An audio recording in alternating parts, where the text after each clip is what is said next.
Welcome. This is Debbie McAllister, and this is Light Up Your Worth. I am so excited to bring you this week's guest, and we're going to have a really interesting topic today about birth orders with Dr. Robert Hurst. He has been both a professor and a practicing orthodontist for over 50 years. He's educated at Indiana University and Harvard, and he's been studying his patients in childhood, adulthood, and beyond, observing how their birth order affects their life.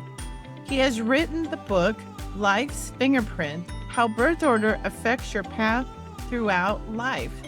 The defining book describes birth order and the only one introducing double birth order. So I'm excited. Welcome. Thank you, Debbie. Good to be here. I was really excited to learn about birth order. What intrigued you to start studying and observing what you were seeing in your patients? As an orthodontist, I need cooperation from my patients to be a success. If you've ever worked with teenagers, you know that cooperation from a teenager is sometimes difficult to achieve. Yeah, that can be an understatement. And I found that treating children from the same families, they were all different. And you would expect that a very cooperative child from one family, the next child would be cooperative also, but they weren't. They were very different. The children wanted to be different. They didn't want to be like their brothers and sisters. And so it dawned on me that there must be something going on here. And I needed to make a decision in the first few minutes of seeing a patient, what their cooperation would be for the next 2 years. So that's what drew me to understanding birth order. Would birth order give me that answer quickly? That's why I got interested in birth order. Now, the problem was birth order, sometimes when you read some things about birth order, they make it too simple. It does draw you in when you say the only child, the firstborn, the secondborn, the thirdborn, actually the fourthborn, and then it starts all over again. But a lot of the descriptions will draw you in, and it sounds like it'll work pretty good. The problem was, in my office, and I started using it, that only a third of the time did it work. I was about ready to throw the whole idea out and look somewhere else. But I said, I need to look a little further. So I looked at the family structure. Who were their brothers and sisters and how many years apart? I discovered double birth orders. Now you might say, a single birth order is tough enough. What's a double birth order? Exactly. What's a double birth order?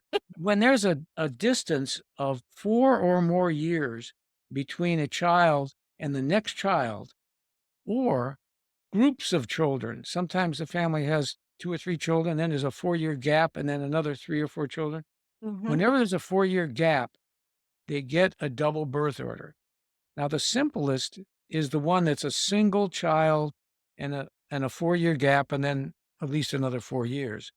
That child gets the double birth order of their number plus that of an only child, because they're kept at home with the parent without the other siblings around, and they're getting nurtured like an only child. So they get the characteristics of an only child, which takes their number and takes the characteristics of that number times 10. Because the only child is so self-assured and powerful, it adds that power. We say it magnifies, intensifies, and amplifies all the characteristics of that numbered birth order. When I did that, the whole idea worked on all the patients. The double birth, that's what we said, the Rosetta Stone of understanding everyone. I'll give you another example. If 2 groups of children, first child is born and a year or 2 later, another child's born, a 1 and a 2. Then there's a 4-year gap. The third child born is really the oldest child in the second family. So they would be the third child, but they're the oldest in this next family because there's a 4-year gap. And those groups of children don't even interact because 4 years in kids' life, 8th grade to 12th grade, they don't interact at all. Then there's another child. That child would be the 4th child, but the second child in that second family. That's the other type of double birth order. They carry with them, that first one would carry with them some aspects of a 1 and some aspects of a 3. I'll give you an example. Princess Diana was a 3-1 double birth order. She had 2 older sisters and then a big gap. In her life, she was very sensitive. She was involved with landmines, but she also wanted to be in charge. Number ones like to be in charge. They like Yes, to we tell do. other people what to do. That's right. And number twos, they don't want other people to tell them what to do. They appear to be stubborn. You've heard the stubborn number 2. Mhm. They're not stubborn. They just don't want to be told what to do. They're not telling you what to do. Just don't tell them what to do. Then you get the third child, which is the real sensitive child. This is the one that's going to save the world. They care about nature, people. It's not monetary for them. They see world's problems. They sense your pain. When they're born, the third child has to understand 17 different interrelationships within the family. The parents and the firstborn, the secondborn, all those relationships. There's 17 of them. That number 3 child, great in groups, intuitively feel it. The fourth child, the baby can be loud because no one listens and might hit you because they don't listen. And somebody's always taking care of the baby. So they tend to be a little bit irresponsible. And that's true. I'd see that in my office. The fourth child, they drop their appointment card on the way out the door. Someone else will take care of it. When you put the double birth orders together, you get interesting combinations. When you have a second family, you can have 2 children. Let me see if I can give you an example that they can share birth orders. Let's say that there's 3 children and then there's a big gap. So the fourth child is a 1 and a 4. He's the oldest one in that second group, but he's also a 1 and a 4. The next child becomes a 5 and a 2. The 5 is like a number 1 because it all starts over again after 4. These 2 children at times want to kill each other because they're the same birth order. I use the example, you can't have 2 pictures in a mirror at the same time. One can survive. But then at other times, he's a 4 and a 2. And they get along because they're not sharing the same space. When I tell that to families, they say, that makes perfect sense. Now I understand why my kids are trying to kill each other one minute and love each other the next. Did you have any siblings, Debbie? I do. I am the oldest of 3. Is there any gaps? There's 18 months between me and my next sister. Then the next sister is 3 years from my second sister. So you have to go at least 4 years in school to get that other double birth order. So you have a 1, a 2, and a 3. Yes. What we also see in birth order is sibling rivalry. Mm. And that usually occurs more between number 1 and number 2. You remember in the Bible the story of Cain and Abel, where they didn't get along because one thought God loved him best and didn't come out so well. But number 2 is always trying to take number 1's throne. And number 1 is always trying to keep the throne. And it's just a natural thing. So what I tell parents is that if you have 2 kids, especially if they're the same sex, don't let them play the same sports. If one's in football, let the other one be in basketball or baseball. But don't try to increase this sibling rivalry by putting them in the same sports. Every child wants to be special. Everybody wants to be who they are and different. And I see that all the time in the families I treat. And encourage the wonderful behavior that you want in that different sibling. I don't know if your sisters went into the same field that you did or they all went to different places, and that's good. We're all very different. Very different. We all took different paths in life, and my youngest is deceased. My youngest sister now is already deceased, but she was very much a risk taker. She was Oh, yes. Number 3 is open to the world. They can sometimes be involved, drugs, alcohol, Yeah, because she was they're actually an open. addict. Yes, that. Mhm. And you gotta be real careful with number 3s because they're so open. And I always say with the number 3, they're laughing on the outside, crying on the inside. Mhm. They don't wanna let people realize how vulnerable they are. So that's your laughing side, and sometimes they can be tough. I'll give you an example of a tough number 3. Rosie O'Donnell. She's a number 3. She's got some older brothers. Oh, She is not the tough person that she presents herself to be. That's just the eggshell. She doesn't want people to get to know her because inside she's a softie, but not on the outside. She's not going to show you that. oh, that's really interesting. My sister was the comedian. We had pictures of her sticking those out of her nose. It was crazy when she was really young, and then by the time she hit teenage years, she got into the drugs and alcohol. Yeah, and it's very difficult to get them off of that once Mhm. they get. Yeah. I'm the oldest. I never liked being told what to do, ever. Rebellious in my own ways. My mom says I was trying to be bad, but I had to have my homework and my chores done. Yeah, usually the firstborn is the better one in school. They got to follow the Yes, rules. I was. So number 2 the athlete in your family? Was she a cheerleader or what did she do? No, she was just quiet to herself in school. She has so many hobbies, makes quilts and had a large family. And when She I has was more projects. career driven, she was more family driven, married Yeah. very young and Going to be different from you, that's for very sure. different from me.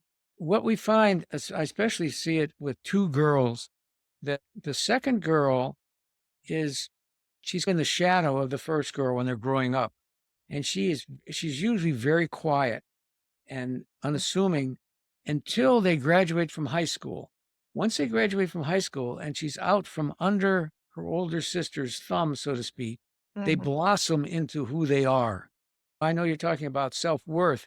This is all about self-worth Yeah. because because you say, what was going on with her for those first 12 years in school? And now look how she's blossomed. She's gone her own direction. She's doing her own things. And that's because she just felt the pressure of you, the older sister, who was taking all the slings and arrows. She just watched what's going on. Mhm. That's one type of relationship. The other type would be if she wanted to knock you off the throne. So she would challenge you in school, she'd challenge you in everything. And that happens. It especially happens more when you have boy girl or girl boy as the first 2 children.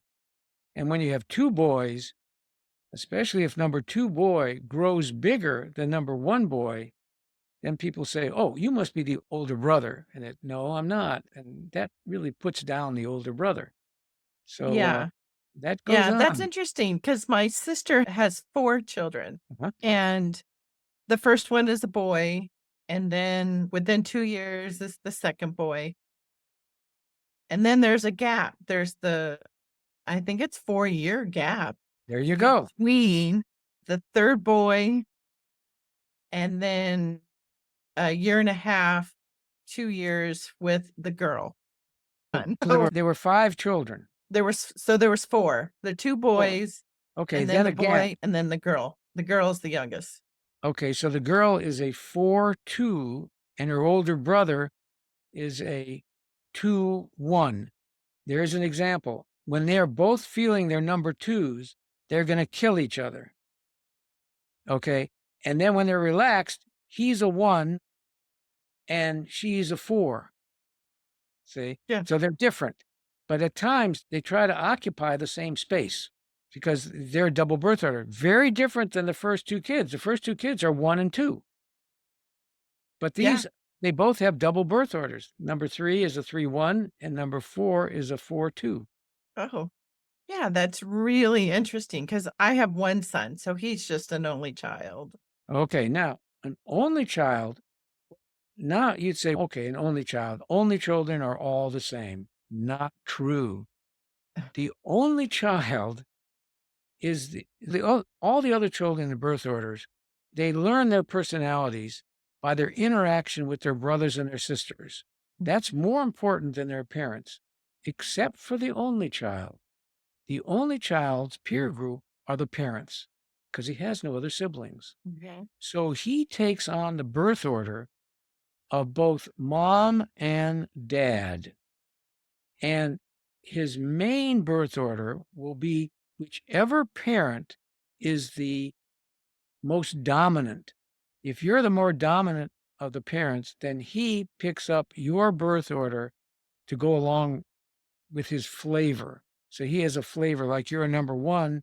If you're the dominant one, he's an only with a number one flavor, which is pretty close to what an only is because Mhm. you started life as an only.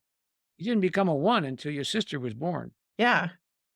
Oh, So, that's interesting because his dad um, had twin older brothers, and there was 13 years difference. oh, They're practically out of the house.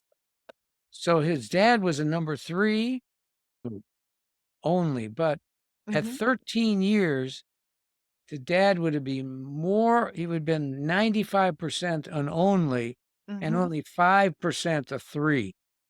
You would have seen him more as an only, very strong personality with a little three flavor to him. That's interesting because you had a three in your family. That could have been the attraction a little bit because you had a three sister mhm. and he was a three, but he's Yeah, probably. he was a bit wild. Oh, yeah. Yeah, I Yeah. would say, yeah. Yeah. So your son is a combination of these birth orders. And Mhm, that's why every only child has their own flavor. Only children are very interesting because every birth order has positive and negatives. And with an only child, they have one common thing that separates them their want for a family. Some only children do not want anybody in the family. They don't want any brothers, sisters. And others say, I want a big family because my parents wanted more children, but they couldn't have any. So I feel obligated to bring them more grandchildren. mhm, A story that comes up is one of my clients, I was helping a tow truck company, and the secretary was down. I think she was in Miami with her boss, and they were waiting for a plane, and they thought they'd get something to eat. And he ordered a Dr. Pepper, and she'd never have a Dr. Pepper. So she said, could I have a sip of your Dr. Pepper? And he says, no, I'm an only child and I don't share. And she said, I couldn't believe he said that to me. But that's an only child for you. Yeah, it can be. My son spent a lot of time with his cousins so that he could have more of these adopted siblings, right? Yes, and Versus this just as pure being an cousin. only child, as an only child, he only children are the ones in school where all the other kids look to them and they say, "Would you go talk to the teacher?" Because only children aren't afraid of adults because that's their peer group. Mhm. And they sometimes they become the president of the senior class and all that stuff. But if he interacts with his cousins, he might be the one that's in charge because he's the only child. He's the adult in the room. Yeah, he tries, I think. And you, as a mother, you could treat him almost as an equal. You talk to him like an adult. And I know with my patients, if they're only children, I have to treat them like I'm treating an adult because everything I say is going to go right back to the parents. And the parents believe everything that child says because, after all, he's their child and he's an only child. He's like a little adult. And That's right. I think I did do that when he was growing up. He's an adult now himself. That's just really interesting. yes, So I want to go ahead. find out more about how the birth order impacts different parts of our lives. Okay. So we talk frequently about money consciousness on Light Up Your Worth. I'm curious to find out how does the birth order affect how we use money? Oh, definitely.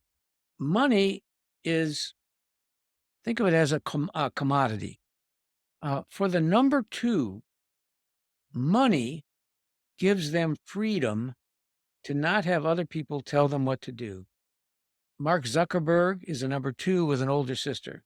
He's Hmm. got plenty of money. Nobody tells him what to do.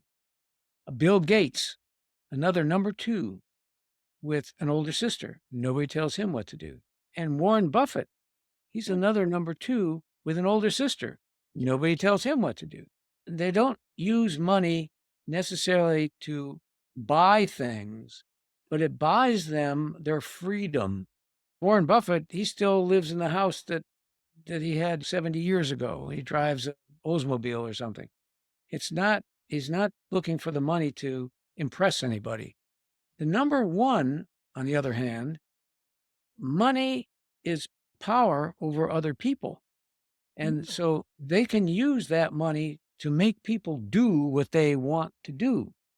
And they may want to show others that they have the signs of wealth. So they might spend their money to impress people. A number 3, on the other hand, money's not that important to them, but money will help them with their causes. They all have a cause. It might be saving animals. It might be saving the environment. And they would use their money in that form, not necessarily personally.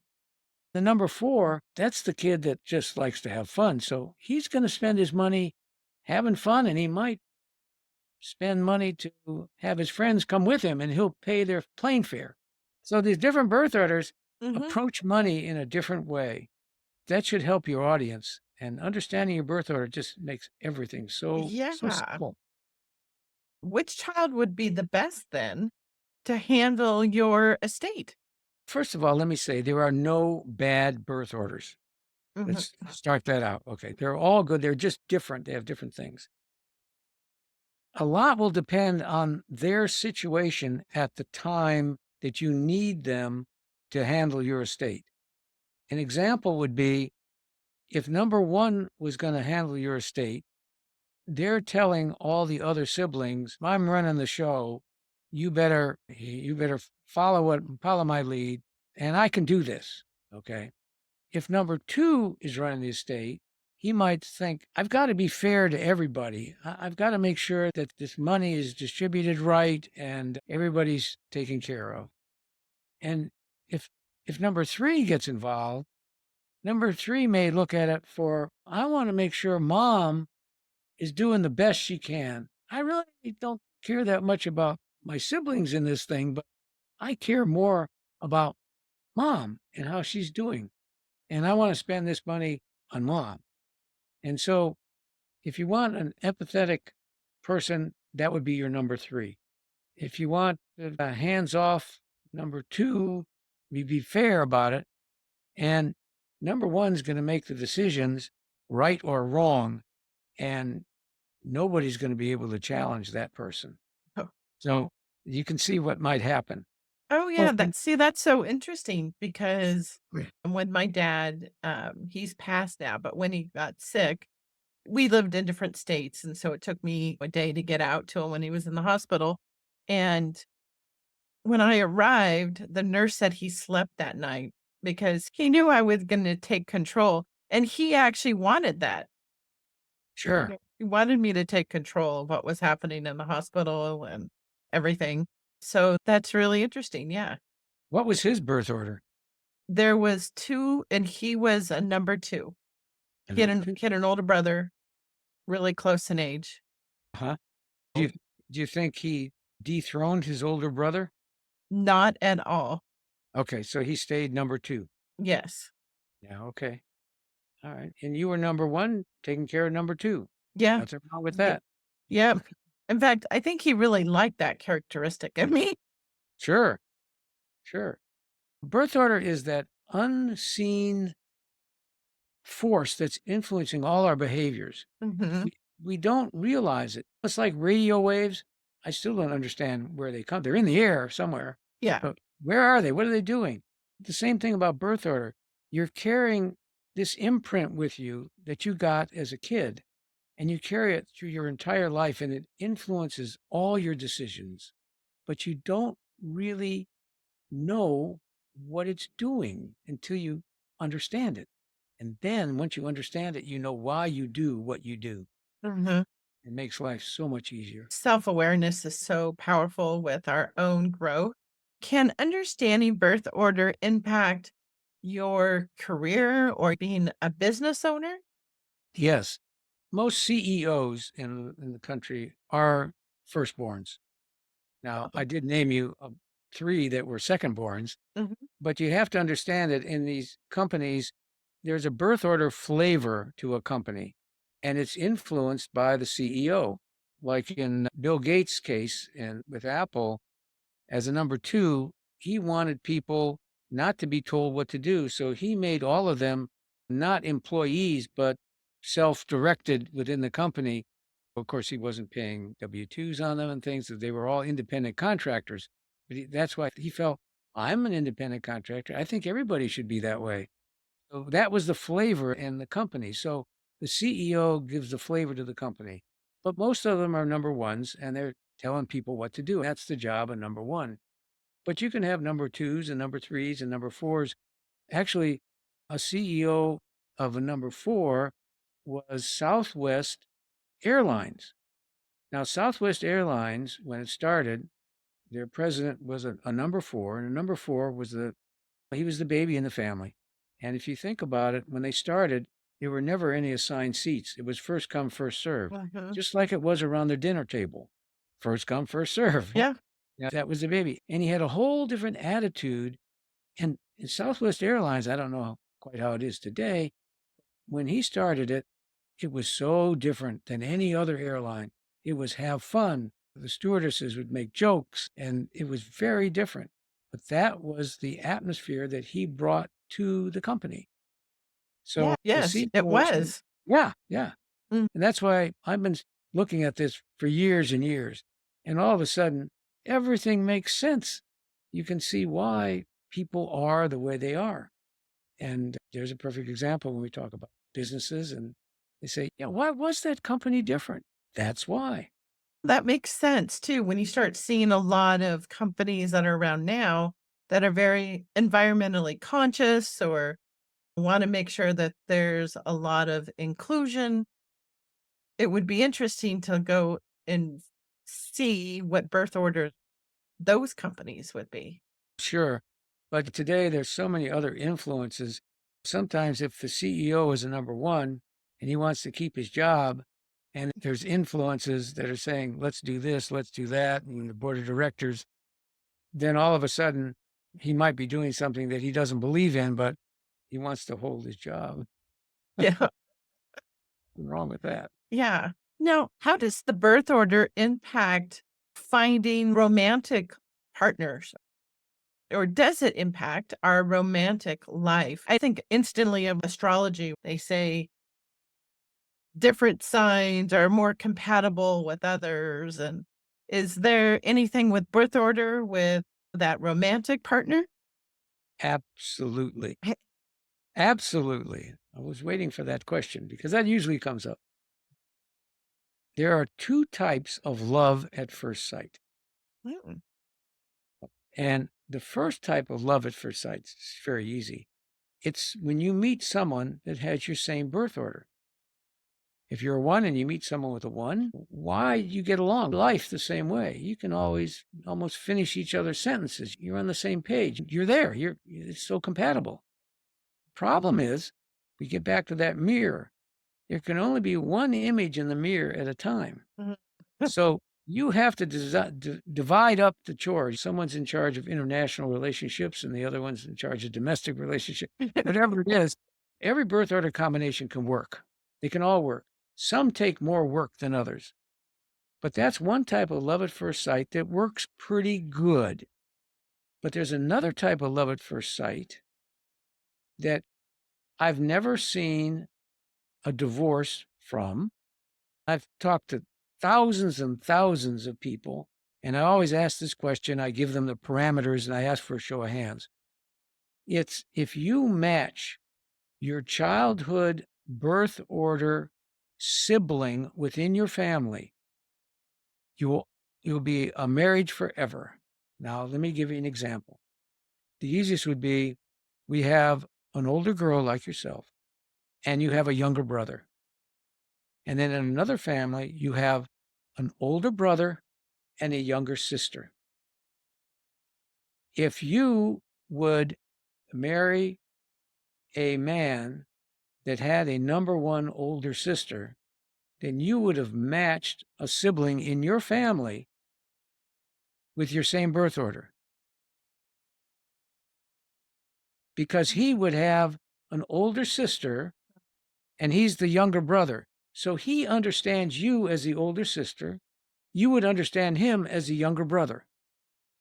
Right. Okay. So it works. Now, you're not on the same page, but you understand each other and you are different. So you take different roles within the relationship, but it's a very comfortable relationship because he knows all about you. You know all about him, and it works. So if you can match, for instance, let's say that your younger sibling, the third, was a boy.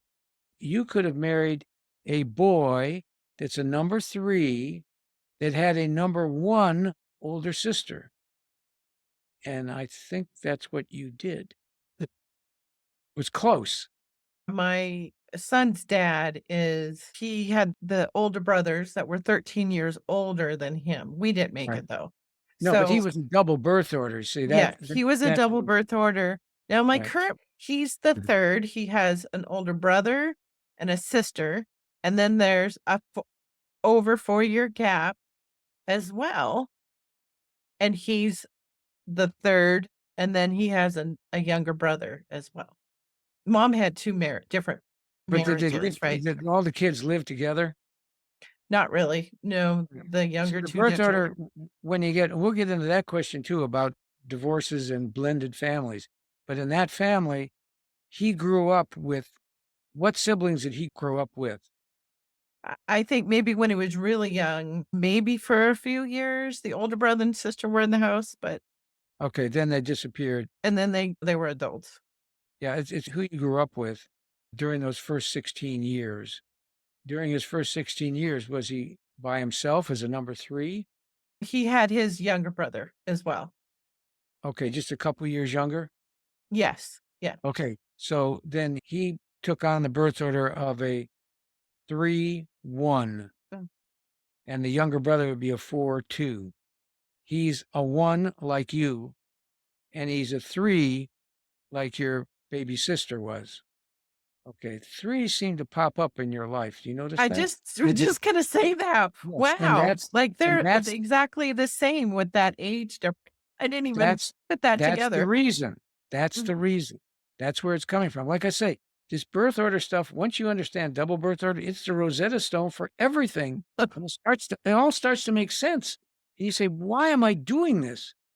It's there, but you can't quite put your finger on it. Interesting. Wow. Wow. I'm just like, boy, my brain is like, oh my Right. gosh. Because there Exactly. seems to be nothing, don't seem to be anything like each other. But that definitely is. That's right. They're both double birth orders. Yes. But this one is a 1-3. The other one was much, much stronger because it was at only 95% only and then 5% of 3. This Mhm. one might be 50-50, but what you have to be careful is that they switch from the 2 birth orders. They go from the 1 to the 3. When both of you are 1s, you're on the same page. It seems to be pretty good. Mhm. But then when he becomes a 3, you're saying, "Why are you doing that? That doesn't make any sense." But that's because he's number 3, and if you understand that, he'll get over it and he'll become a 1 again. So it'll be okay. Yeah, it's definitely a much more harmonious relationship for sure. Oh, yeah. Yeah. Yeah, now I was gonna get into we talked about it, the blended families, the divorces, and Mhm. when you bring them back together. When that happens, it's the Brady Bunch. If anybody gets elevated in birth order, they do great in the family. If they Mm. keep their birth order, they do great in the family. But if they get demoted, they don't do well at all. So let's say you take 2 kids from one family, 2 kids from the other family, and the 2 kids from one family are much older than the other 2. When you bring them together, the younger kids become a 3 and a 4. They don't like it. They don't do well. I'll give you an example. In a small community, you treat a lot of patients and the parents know each other and whatever, and some get divorced. And I had two families and the kids, they knew each other. And one she was an only child and she really wanted a dad. And her mom ended up marrying someone else in the practice that I was treating. And he had two daughters. When they got married, she became the youngest in that family, and she had to share a bedroom. In her own house, she was an only child. She had her own bedroom. Now she got a dad and she got two older sisters. At first, she liked it. But then all of a sudden, she realized she wasn't an only child anymore. She was a number three. And she didn't like it. She didn't have her own room. She had to share things. These girls were telling her what to do. She didn't like it at all. And within 6 months, they were back divorced, and she was back in her own room in her own house. By the way, she didn't let her mother sell her house. She had a feeling, I think. And as a patient, she was a great patient as an only child. When her mom remarried, she became sullen. She became argumentative. She had all kinds of problems, breaking her braces. And then after they got separated, she came back to be her same only child self again, wonderful little girl. So these things happen all too frequently. Oh, what should somebody look for if you're a number one, or if you're number two, a number three, or a four? Oh, Ones are well, best matched with ones? oh, yeah, that's interesting. First of all, your best match is to match up somebody that was in your family, hopefully with the opposite gender, if that's what you're going to marry someone the opposite gender, or if it's the same gender, but that position in the family so you understand it. But if you're just doing birth orders, you know that number ones want to tell people what to do. Unless you were born with a number one above you and you understand it, number twos aren't going to get along well with you because they don't want to be told what to do. But if they're used to it, well, they can work with it. But like a number two and a number four work pretty well together because number two doesn't want to be told what to do, and number four doesn't care. They're going to ignore it. Okay. So twos and fours get along pretty well. And that's why if you have a double birth order that you're a two and a four, Mhm. you get along pretty well with yourself. But if you're a double birth order and you're a one and a three, you have some problems because one and threes don't see the world the same way. So Mhm. you vacillate between how you operate within yourself. The worst thing could be a double birth order that has, let's say, there are four and an only. That's as far apart as you could go. The only says, I'm an adult. I'm going to do this. I know what I'm doing. And number four says, but I'm the baby. I don't know what I'm doing. I need help here. The other side says, no, you don't need help. Number four says, yes, I do. I need help. I can't do this. And so they're at conflict with themselves constantly. So understanding your birth order will increase your self-worth because you know who you are and you can work with it. That's the key. You're not changing. You're just understanding who you are. Mhm. And it's a wonderful revelation. I tell you, when I started practicing orthodontics, I didn't know what to expect from my patients. I was straightening teeth. Then I realized I was really working with their personalities and working with them. Teeth were secondary. And then once I understood birth order, I understood everybody. I treated them all differently based on their birth order. And that's what parents should do with their kids. They should treat them all differently because they are different and they don't want to be the same anyway. And that will Right? increase their Yeah, self-worth. and I think our listeners, I think a large percentage of them have children, probably older children, right? Not young. So I think that's some really useful advice, especially if you're managing adult children. Oh, absolutely. It doesn't change it. Interesting when you say that because that brings up Thanksgiving and Mm. Christmas. Thanksgiving is when the whole family gets together. And guess what? If you were number four, you're going to still be sitting at the little kids' table, even though you're an investment banker in New York City, because everybody goes back to the same place they were when they were kids together. Mhm. It doesn't change. They're still who they are. That's really funny. Can this help us with understanding our ancestors? I know I do a lot of stuff with like generational trauma. And so I'm curious about how this can impact our ancestors or understanding them. Yes, and um, I wrote a book about my grandmother who I never knew, and I couldn't have written the book unless I understood birth order. Because once I understood birth order, I understood who she was and how she responded to what happened to her in her life, even though she didn't understand birth order for sure. But and so understanding birth order, if you know your parents or grandparents or great grandparents or whatever birth order, you can really find out who they are. And I've done a number of blogs on historical figures. One in particular was John Wilkes Booth, who killed President Lincoln. He had a double birth order. He was a 1-3 double birth order. And the one said, I'm in charge. And the three, he was an actor. And in those days, these actors, they were the money makers because all they had was theater. There was no radio, there was no TV. So he was very wealthy. And so his number three side was he was an actor. The number one side said he believed in the Southern cause. The number three side also said, you have to save the world. That's your job. You have to save the world. So he thought saving the world was saving the Confederacy and killing Lincoln. Oh, It made sense. Most of our interesting figures in the world have double birth orders because they have two sides of their personalities oh, and they come out in different ways. uh-huh. John Wilkes Booth was one, and that three side said, save the world.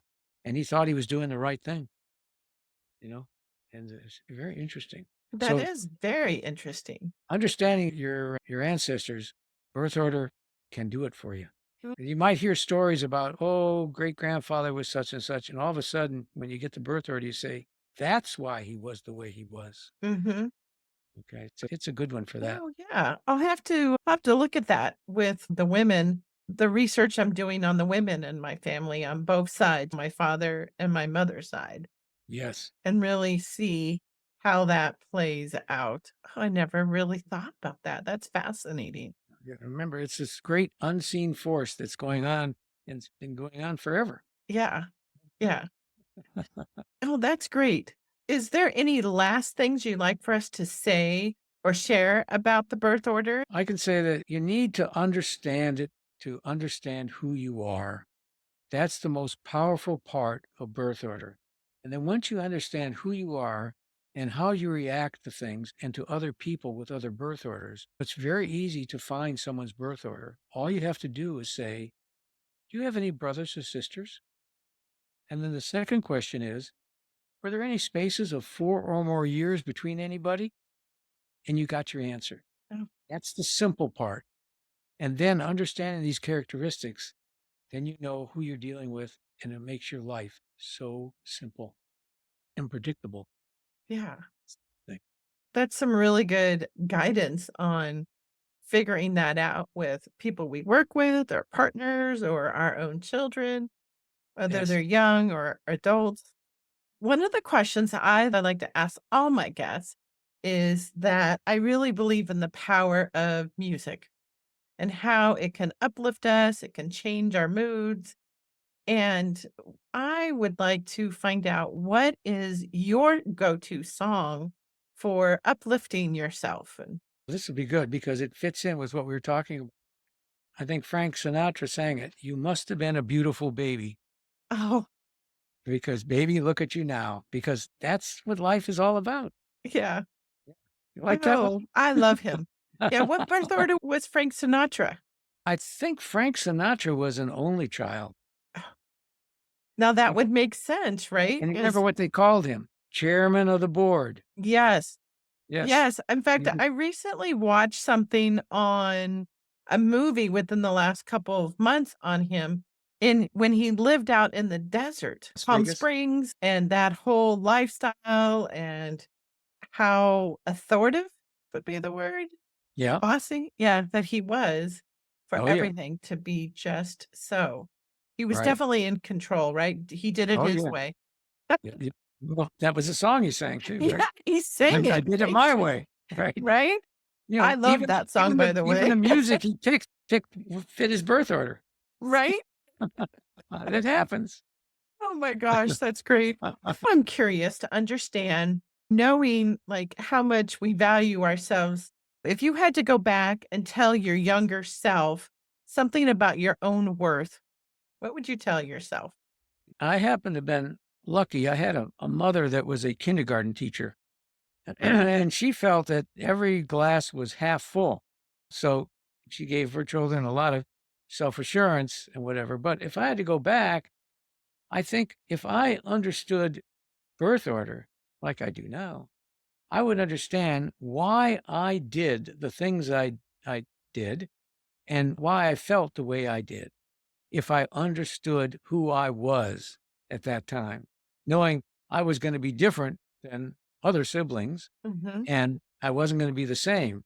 And that would have given me even more self-worth.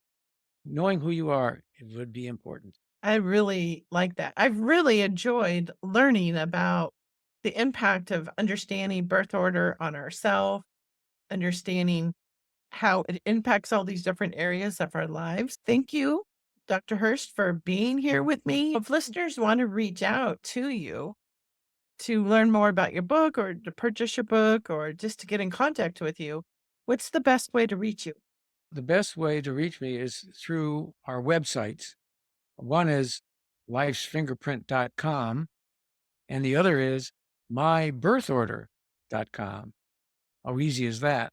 Yeah. And and not only do we have the book, now there's two versions. One's a hardcover that's in color, and it has a section in the back on questions that I was asked at various lectures and answers to those questions. The softcover book doesn't have that, and actually that's they probably can buy on Amazon.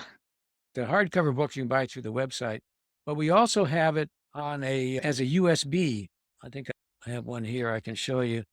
And this little card and the USB pops out and you can plug that in your computer if you don't want the book. But I recommend the book as a coffee table book especially for Thanksgiving dinner for Christmas, Mm. so that everybody in the family can look up their birth order. Hopefully you won't kill each other. Yeah. It would be a lively discussion, wouldn't it be? For the I've also said that holidays when everybody comes back and what I've said, they can play the birth order game, and when they Mhm. find their birth order, you take a little sticky thing and you stick it on them, number one, number two, and all during the meal, you'll see who you're talking to, That would be cute. right? Get some Post-its in the book and answer the questions. Thank you so much for joining me here today.